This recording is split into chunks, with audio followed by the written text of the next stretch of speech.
Welcome to Malta. What does it take? What does it take to be a star? I mean, did you say what is it? What does it take? What does it entail? What does it entail to be Oh, a Being a what's star and topping the UK charts. look?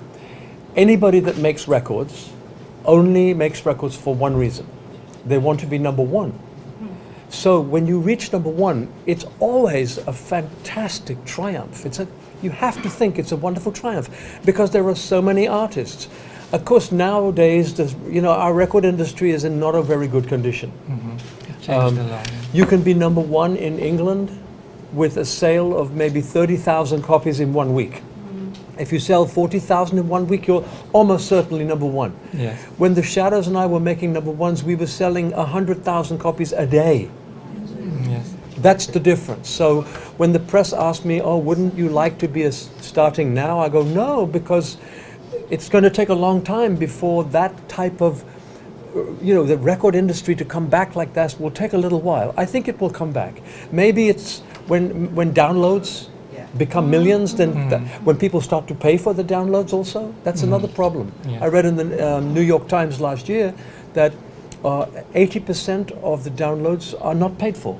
Yes. So if you are not paid, then there's no money to make more records. So it's a strange thing, but to be number one, it doesn't matter whether you're not, if it's number one this week, it should feel like a big triumph. And it is. It means that even if only 10 records make you number one, it means you sold more records than everybody else. And that's always a very, very nice feeling. I could never get used to that. Secondly, you've been associated, like it or not, with the Eurovision Song Contest. You were so close for 1 point Yes. in Spain. What do you think about the developments of nowadays Eurovision Song Contest? Last Saturday we saw a Caucasus country, Azerbaijan, taking the victory. What do you think about Yeah, but their song was quite good. Funny enough, when it started, to me it sounded like a really good intro. When I heard the intro of the song, I thought, ooh, I'd like to have an intro like that for a song.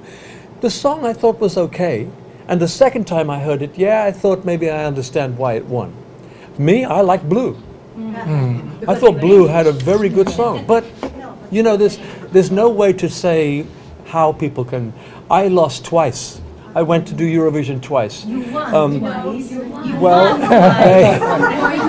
there is a documentary lady in Spain, a woman who makes a documentary, and she says in a documentary that she has evidence that there were juries were paid they wanted Spain to win. And so in my head now I think, oh, well, maybe I won. I can't prove it, but it doesn't matter. The important thing was when I did Congratulations, that year I lost to Maciel, and I've met her many times. She's really a lovely woman. Yeah, we are not close friends, but when we meet, we hug and say, oh, and it's okay. But that year, my record, Congratulations, in Spain, became the fastest selling single of all time in Spain. Maybe now someone else is sold more quickly. But at that point, so for me, it was fine. I lost Eurovision, but I sold more records than Maciel.